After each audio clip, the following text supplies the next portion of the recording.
Le mimangaliso yayingemimangaliso evela okanye esuka ezulwini, yayimangaliso ethengiweyo, yaye ehlawulelwe ngexabiso elipheleleyo. Oyena mntu wayexhobisa umpostile uGoduka yayinkuntsela kaSiyazi egama linguSaqhwithi. Naku awayemxhobise kona lo kaGoduka: ukugcwala kuphuphumale ibandla, imbonakalo entle nengakrokrisiyo ke ngelo lungu lebandla, nomkhitha kumpostile lowo. Kodwa elona xabiso yayintembeko phakathi kwesi sibini. Le mikhwa iqhube phantse iminyaka esixhenxe ngoku, yaye iphumelela.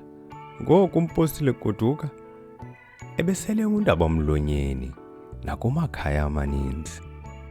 Nendlela kwakunikelwa ngayo yayikwelinye iqondo ngoku. Ndithi kuwe zaziphuphumala neebhaskiti zomnikelo, nditsho kwaneesuti zazinxitywa ngumfundisi yayizezodidi oluphezulu. Yaye ubusithi naxa ungena kuKhomani ubone ubuso bompostile kwiibhodi zentengiso ezixhonywe kuhola wendlela engenayo kuKhomani. Sibolekeni indlebe kaloku mawethu, nasi isiqwenga nasebali ngokubhalwa nguLubabalo Magwebu, sashicilelwa kumaziko okushicilela asePowerhouse Media Productions. Balilona elithi Ivangeli yobumnyama. Lonwabele. Uzikhumbule ukuba amandla amakhulu ahamba noxanduva lwawo, ingakumbi xa sele ubabulibala apho wawothatha khona la mandla. Yayilusuku lwangecawe yokuqala kweyomga, nendlela kwakushushu ngayo nekwakugcwele ngayo ebandleni yayingathetheki.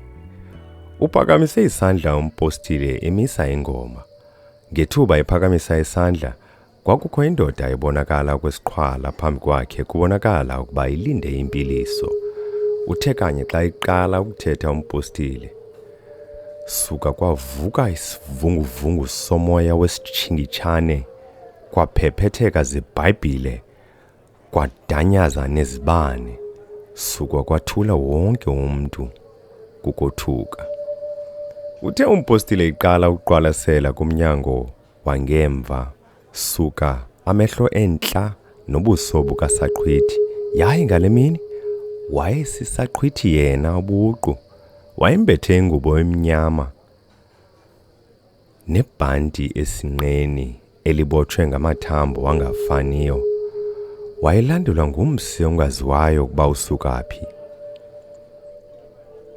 Udanduleke ngelithi, "Selandini lemiphefumlo, uzibiza umthanjiswa, unyolukele abafileyo, ngoku ufuna ukususa nam?" Kothuke wonke umntu ngoku ebandleni. Besothuke benjalo, suka waphakamisa isandla uSaqhwithi eselatha kumpostile.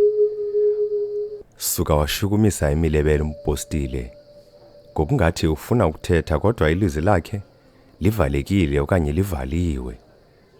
Nganye benyebelezela abantu luloyiko lwalo mbono ungaqhelekanga enkonzweni.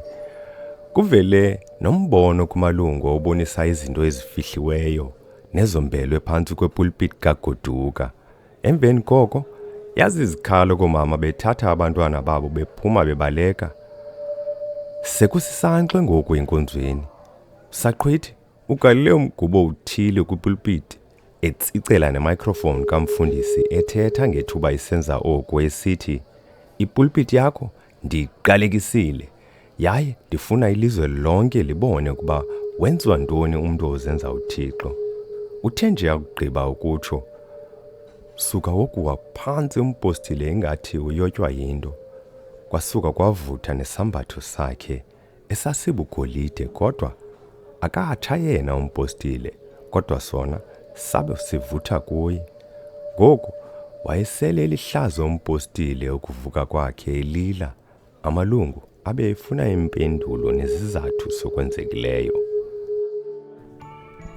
Khumbula, ayingawo onke amabandla kaThixo anenyaniso. Amanye azele oodyakalashe abambethe ufele lwegusha. Okwangoku sithi kuwe nakuwe, enkosi ngendlebe, ungalibali ukuthi gqolo ukundwendwelwa ikhasi lethu lezonxibelelwano le-Powerhouse SA. Kulapho ungafumana khona eli kunye namanye amabali anokutsala umdla wakho. Sithi kuwe, enkosi ngendlebe.